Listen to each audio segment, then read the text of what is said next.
She's okay there. So, first of all, I want to welcome you all coming here tonight. I'm Dorothy Poppe, and I'm the CEO of Bobby Jones Chiari and Syringomyelia Foundation. I don't know if you've been to the website or not, but if you do go to our website, there are 764 videos similar to what we're recording tonight, which is a good resource for patients once they get home.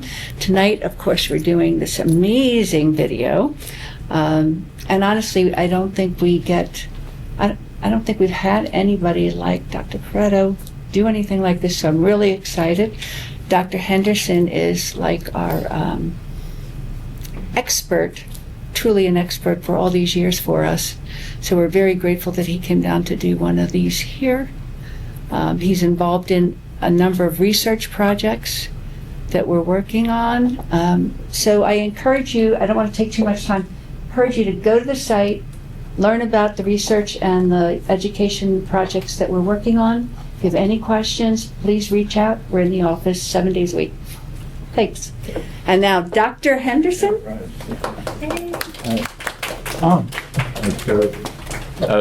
Dorothy has put together the most amazing medical foundation in which there are about 80 neurosurgeons from around the world. And I don't think there's any other foundation like what she's done. And the lectures, I know about 4 years ago, they'd been looked at 1.5 million times. I don't know how many millions now. So thank you, Marcia, for inviting me today.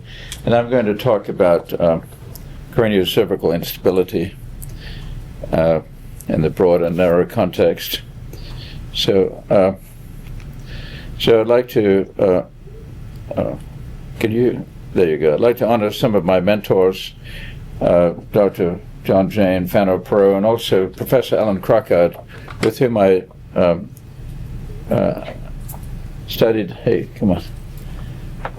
did my fellowship in London at the National Hospital for Neurology and Neurosurgery. And it was during that time that we saw a lot of connective tissue disorders, including rheumatoid arthritis, not much EDS, a lot of osteogenesis imperfecta. And that got me thinking about the whole problem of brainstem and spinal cord injury, something that neurosurgeons didn't really know much about at that time. And we thought that people suffered brainstem injury as a result of ischemia, decreased blood flow due to the pressure on the brainstem. And what we showed in our study, neuropathological study, was that it's actually not so much blood flow as the mechanical deformation and stretch and distortion. And we published that, and then later published with the chairman at Cleveland Clinic, stretch-associated injury in the upper spinal cord and lower brainstem, which I think is very pertinent to the Ehlers-Danlos syndromes, where the ligaments allow too much stretch and deformity. And then in 2018, we looked specifically at the neurological and spinal manifestations of Ehlers-Danlos syndrome, of which Chiari malformation happens to be one of the more common. And it's important because Chiari malformation, which is this descent of the cerebellum shown by the red arrow through the base of the skull, the foramen magnum, that causes obstruction of spinal fluid flow and also puts pressure on the back of the brainstem. And it's treated with a suboccipital decompression shown on the right, removal of some of the bone. But this commonly occurs with Ehlers-Danlos syndrome. Chiari occurs in 1% of the population, but perhaps only 1 in 1,000 might need surgical treatment. And 13% of Chiaris are occurring with Ehlers-Danlos syndrome. But more recently, Dr. Santu at Georgetown University noted that 80% of the failures of Chiari decompression had Ehlers-Danlos syndrome. And so he felt that symptomatic cranio-cervical instability should be recognized as a delayed postoperative complication of Ehlers-Danlos syndrome and other connective tissue disorders. So others have hypothesize why decompression for Chiari fails, and it's a lot of the reasons Something went wrong there for some reason. relate to pressure on the brainstem and deformity of the brainstem and stretching of the brainstem. These are all issues of mechanical deformation, and particularly pertinent to We'll come back in a second. Ehlers-Danlos syndrome. So brainstem deformity, the fulcrum effect due to the top of the spine pushing on the front of the brainstem, and atlantoaxial instability, and of course cranio-cervical instability, which is the main issue we want to discuss this evening. It didn't come out for some reason. In Bruckmeyer's papers, approximately, they looked at 100 patients with Chiari, and 20% of these patients needed a fusion, and that fusion was necessitated in most cases by kyphosis or angulation of the brainstem at the base of the skull and basilar invagination. So we want to talk about instability at the cranio-cervical junction, and it's important to recognize that any patient with Ehlers-Danlos syndrome has hypermobility in every joint in the body. And hypermobility is not necessarily a bad thing. In fact, it probably makes swimmers faster and sprinters faster. But when it reaches pathological levels, of course, it's very harmful. So hypermobility itself is not necessarily instability. Moreover, if you have radiological findings of that might look like instability, it's not necessarily accompanied by neurological changes. So when we say cranio-cervical instability, it should imply the presence of neurological deficits and pain. If there's no pain, no neurologic deficits, then the radiological findings are not as important. It has to be the whole clinical picture. So just a little basic anatomy here. There's a view through the middle of the brain, and that big bony structure at the base of the skull, that's called the clivus. And at the very base of the clivus is that edge of the bone is called the basion. And that'll be important in some of the measurements we take. And the axis is the C2 vertebral body, and the axis is the C1 ring underneath the skull. Yeah? Sorry.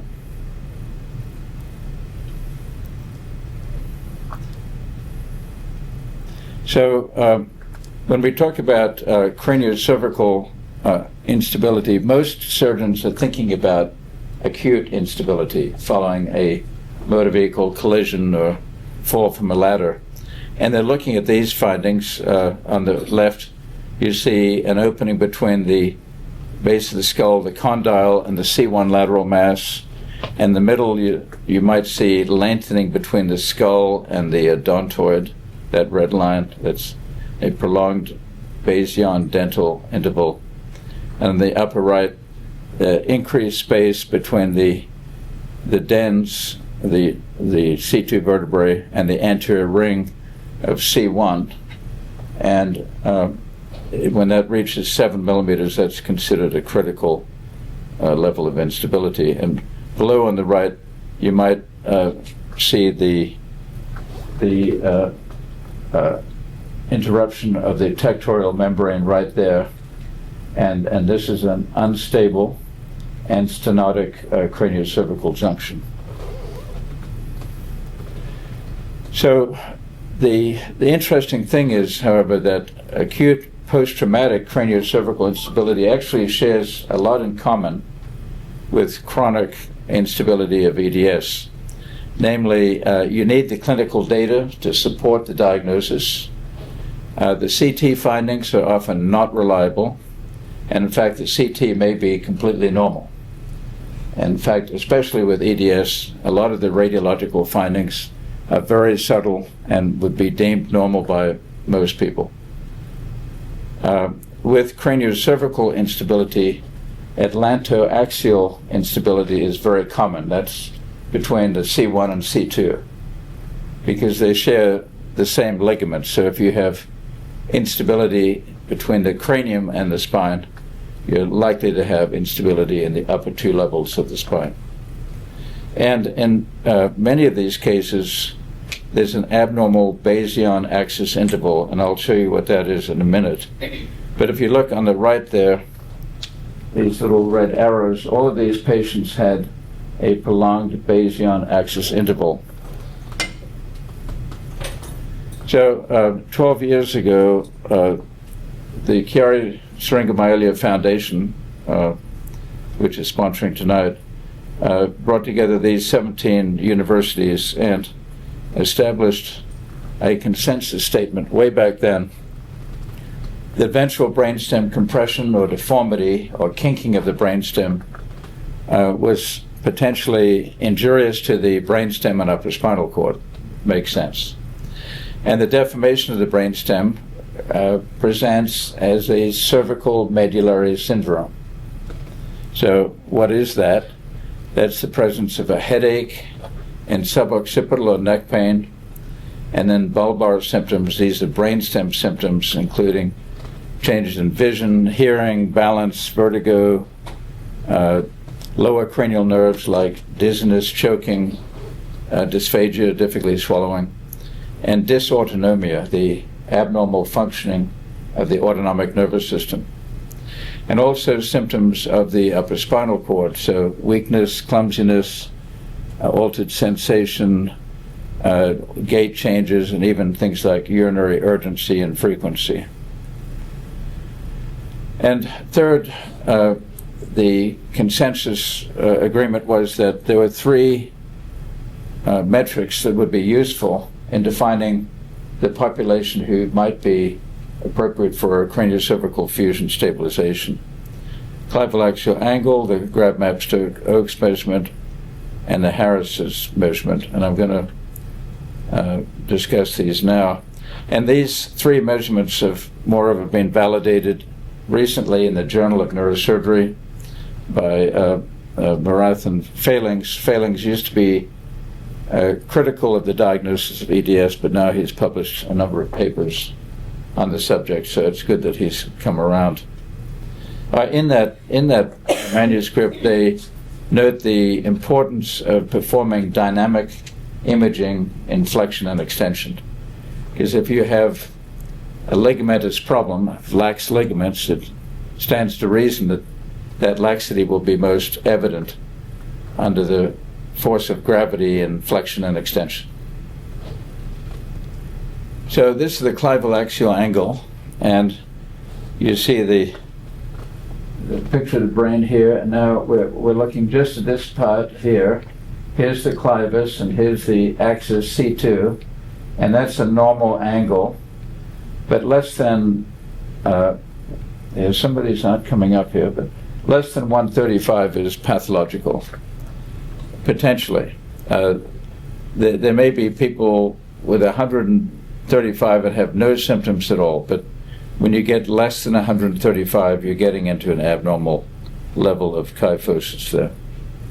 And we published an extensive review on the subject of clival-axial angle in 2018.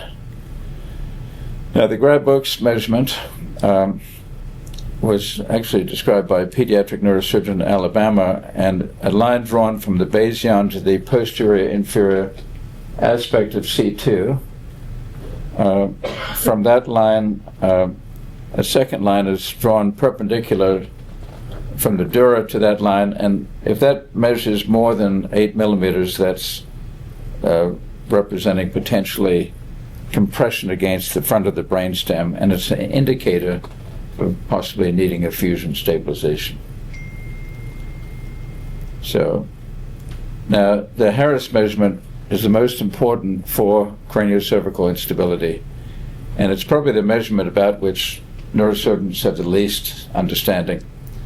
But back in the 90s, Harris looked at 400 normals, and he found that the distance between the basion and the top of the spine was always less than 12 millimeters on X-ray. And the distance from the basion to the axial line, the BAI, was always less than 12 millimeters. So he said that if either of those measurements are 12 millimeters or more, then you have probably an unstable craniocervical junction. Now, those measurements on X-ray, 12 millimeters on X-ray is going to be like a little over 10 millimeters on a MRI or CT scan, because with X-rays there's a little magnification. Now, here's an MRI on the left, and you can see the basion axis interval there is more than 15 millimeters from here to there. And you can see that the brainstem is deformed and draped over the top of the odontoid. So that's clearly very abnormal. So that's one abnormal measurement, a long basion axis interval. But another way to look at this is dynamically in flexion and extension. And if you look on the upper right to the left, there's a flexion view, and we see a prolonged basion axis interval. And on extension, that interval decreases dramatically by about 1 centimeter in this case. And this is the patient down here. Now, normally the basion axis interval should not really change by more than 1 millimeter. More than 1 millimeter of translation is considered abnormal in the non-EDS population. In the EDS population, we allow 3 millimeters of movement, and I think more than 4 millimeters would be considered potentially pathological. And there's a fair amount of literature on that.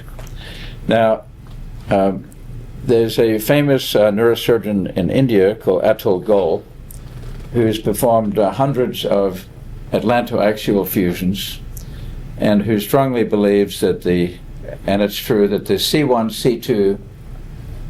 C2 segment is the most unstable in the body. There's up to 40 degrees of rotation to the left and 40 degrees to the right, and there's up and down motion as well. So that's C1-2 is the most unstable motion segment in the body.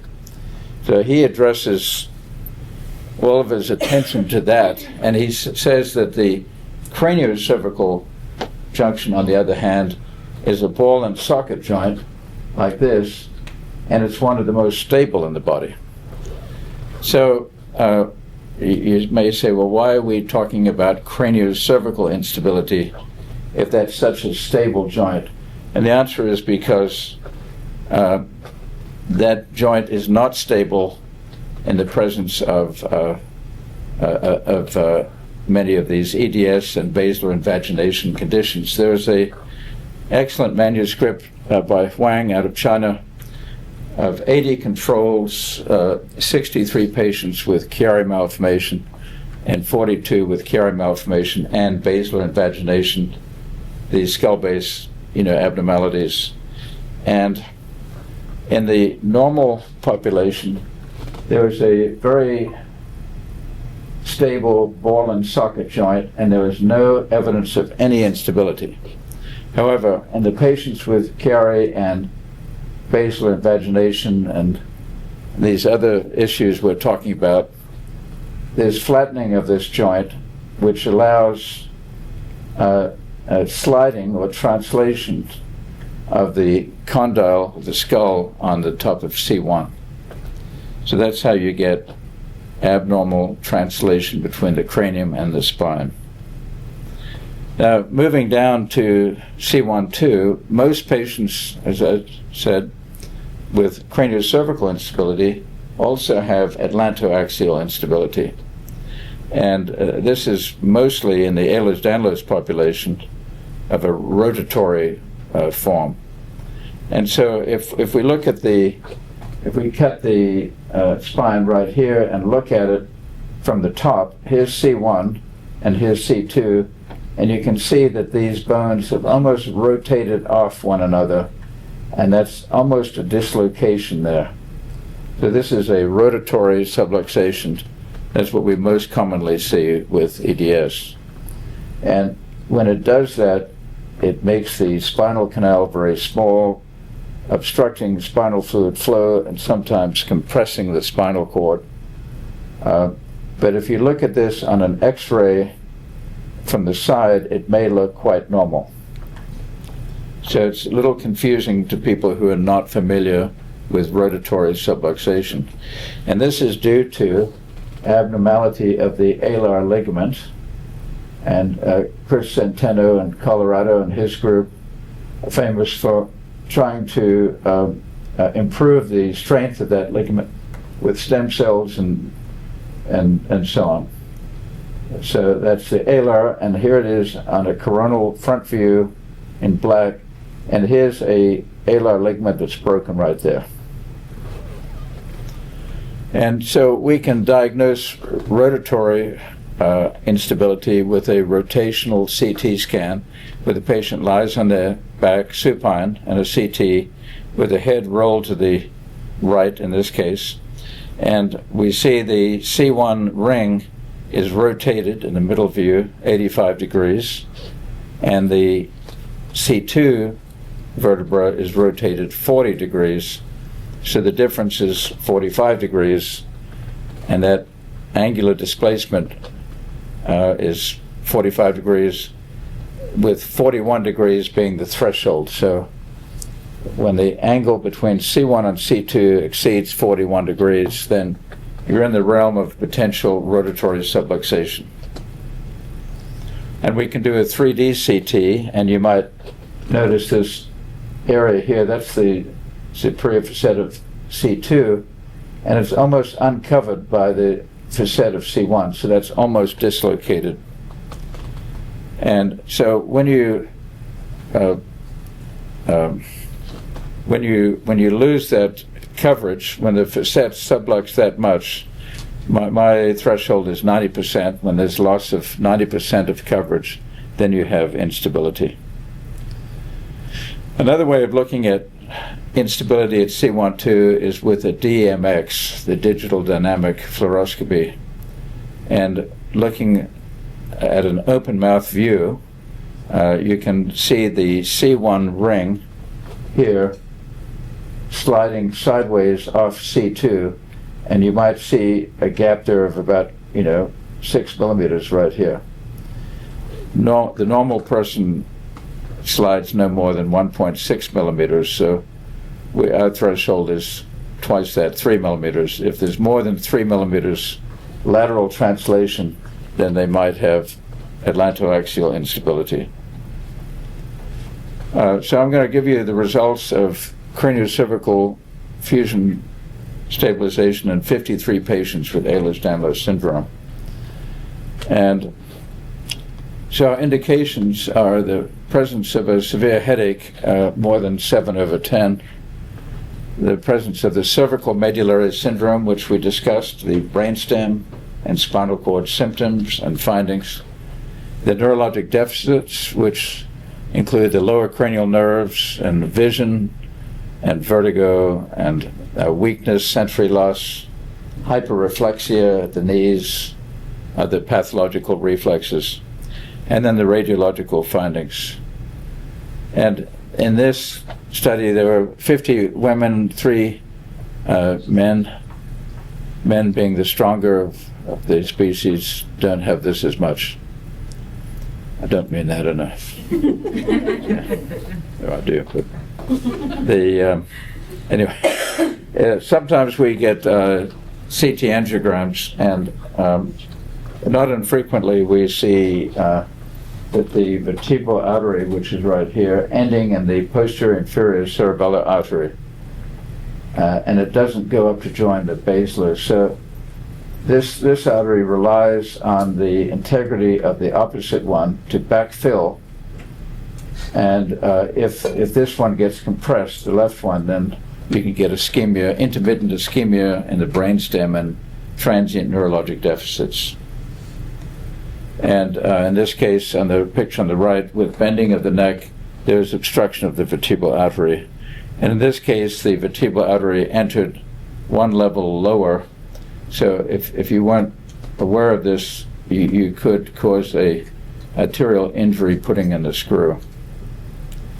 In these EDS patients also with Down syndrome, the vertebral artery can have a very abnormal position on the C1 level.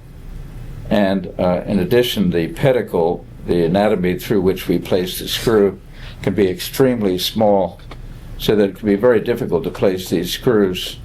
And the best of times, the screws come within 1 or 2 millimeters of the vertebral artery. So the most dangerous part of the surgery is correctly placing the screws to avoid any arterial injury. And the same C1 as C2, the blood vessels are very close to where the screws are. Now the occipital nerve, the dorsal root of the C2 spinal nerve, exits between the ring of C1 and the lamina of C2, and is particularly vulnerable to any kind of chafing on with movement. It's one of the causes of severe headache, jostling about in a car on a bumpy road. It's the C2 nerve root being compressed by the bones. So when we perform this surgery, when we see the nerve, we take it, and now we're actually looking for it under the microscope. We dissect it out and take the dorsal root to avoid occipital neuralgia either after surgery or a year or two later. We don't want patients having to come back for surgery down the road. So that's the occipital nerve. Now in the surgery we perform traction reduction to get the best alignment. And so here's the skull, and that's the clival-axial angle. We extend the head to get the optimal clival-axial angle. And we also want the mandible axial interval, the distance between the mandible and the spine, to be somewhere, as seen on an X-ray, to be between 1 centimeter and 24 millimeters. If it's less or more, it can cause difficulty swallowing. And then we also want the optimal gaze angle, which is the angle at which people hold their head. We don't want them stargazing, and we don't want them looking at the ground. So we try to get the what we call the orbital axial angle, approximately 100 degrees. Now in this series, we're able to correct the kyphotic clival axial angle to eliminate the ventral brainstem compression in every case. And out of 53, I think we had 1 fusion failure. This is a midline picture showing the bone growth between C2, C1, the skull base. We use this system that we actually developed and patented, but belongs to the company now. But this uniquely actually holds the bone graft in place, so it makes for a very solid construct. And it's low profile, smooth, so it doesn't cause pain on the back of the head. That's a 3D reconstruction there. That's what it looks like in surgery. So this is a little bit confusing, but we saw good pain scores on almost post-operatively in almost every patient. And at 1 year, the pain level, and these are patients we did about 6 years ago now, but pain levels came down from about 8.5 average to about 6. But now, for some reason, the patients seem to be getting quicker pain relief, and many of them are leaving the hospital in 1 or 2 days, which is surprising. Looking at all these patients, we saw a statistically significant improvement in phonophobia, sensitivity to noise, vertigo, dizziness, the headache and neck pain, syncope, that's fainting, pre-syncope, poor concentration, poor memory, double vision, photosensitivity, facial numbness, leg weakness, arm weakness, nausea, vomiting, incoordination, speech difficulty, and fatigue. So we saw significant improvements in all those, and on the right side, there are symptoms associated with a poorly functioning autonomic nervous system, dysautonomia, and we saw improvement in all those symptoms as well. Orthostatic grading scale, there's improvement in the orthostatic symptoms. Now, these symptoms weren't gone by 1 year, but they were substantially better. And with good physiotherapy and cardiovascular exercise, these symptoms tend to keep getting better. Many of these patients need midodrine as well. But we saw significant improvement in orthostatic symptoms, and on the right, the memory issues, thoughts, poor concentration, difficulty making decisions, slow thinking, foggy head, all of these symptoms improved significantly.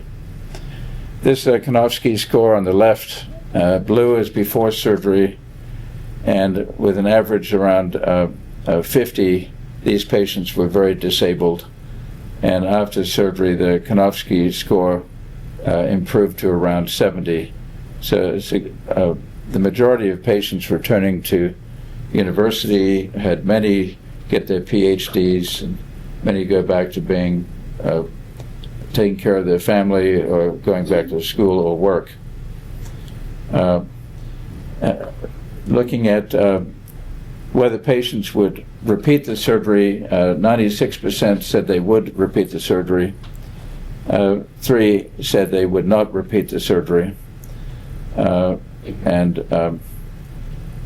many patients, even after the surgery, had many issues with their comorbid conditions. And the average patient had 6 comorbid conditions, and some patients had over 20 comorbid conditions. And that's the full list of comorbidities that we saw. And so one of the reasons I like to see people at 3 months and even later is to help deal with all of these other comorbid conditions. And my interest is not fusing the cranio-cervical junction, but getting people back to a real meaningful life. And that means dealing with all of these other issues.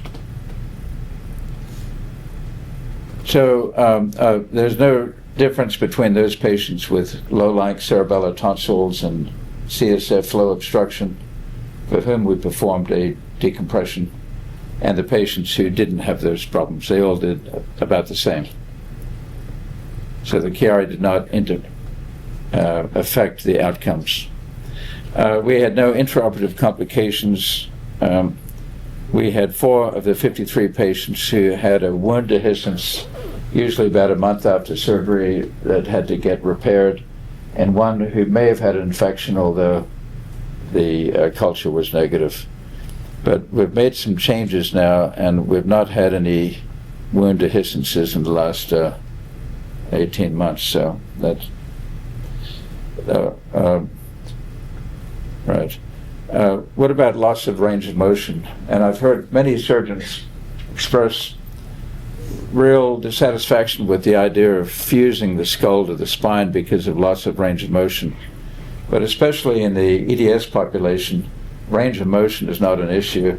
This is a woman who's 1 month after her cranio-cervical surgery, and she wanted to make the point that she drove 100 miles in to see me at the 1 month appointment, and she said range of motion is not an issue. But I have to say that after this surgery, I'm telling patients to try to keep their head straight, turn with their body more, and not wear out the rest of the spine by turning their neck too much. And by observing that simple rule of maintaining good posture and avoiding excessive movement of the neck, I think we've cut down the number of lower cervical surgeries by about 2/3. So we're talking then about adjacent segment degeneration, which is a big concern of people, that if you fuse the top, that you're more likely to wear out lower down. But I will say that right below the fusion at C23, it's exceptional it's very rare that we ever see instability at that level. And if they follow that rule of posture, avoidance of unnecessary neck movement, avoiding looking at the cell phone, then the risk of needing more neck surgery is about 30% if they follow those rules. Thanks. Up. Let's see.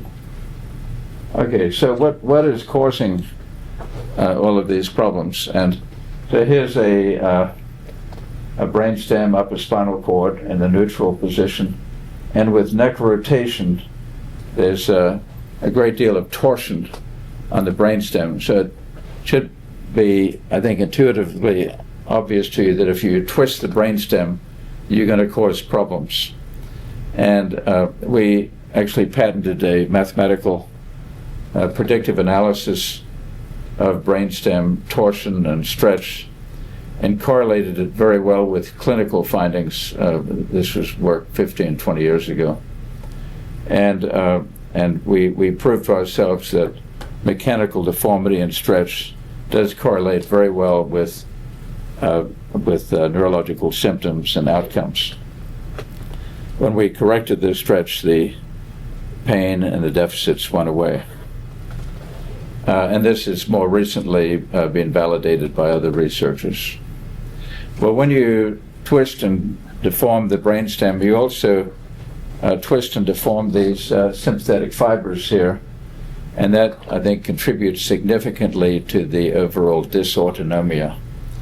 And I will mention that the autonomic nerve fibers speak to the mast cells throughout the body.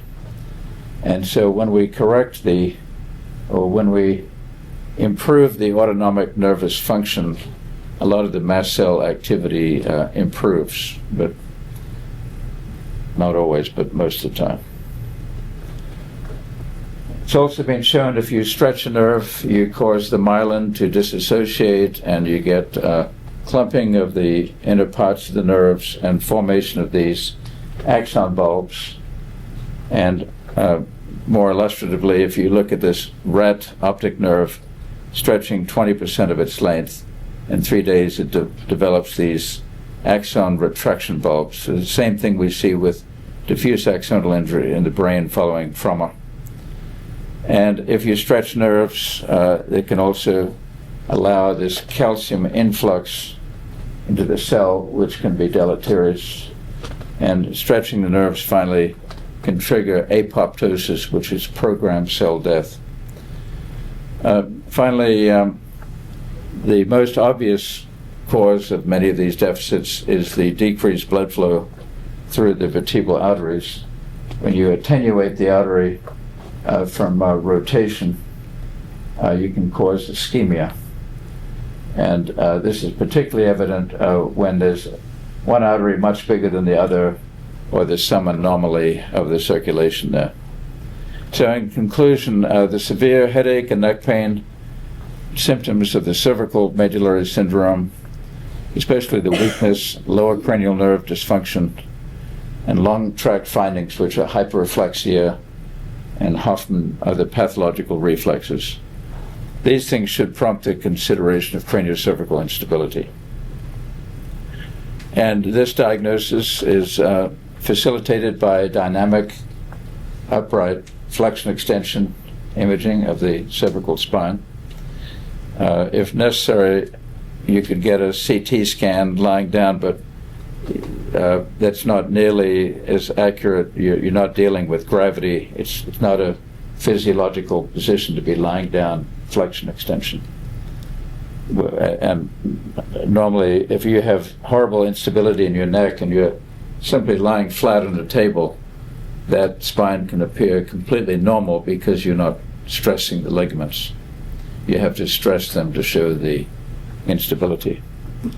The horizontal Harris measurement is very useful to assess potential instability at the cranio-cervical junction. And if the appropriate reduction, meaning alignment and fusion stabilization, occiput to C2, is associated with significant improvement of those neurological symptoms. And we still have some work in terms of refining the diagnosis of the population to operate upon, and learning about the pathophysiology of what's happening, but especially the epidemiology, the natural history of what's happening to these patients who get surgery and who don't over the long term. So this is a boab tree, my brothers and I, in the Northern Territory of Australia, where we used to have a cattle station, don't anymore. And that is a tree we're standing in front of. All right, thank you for your attention.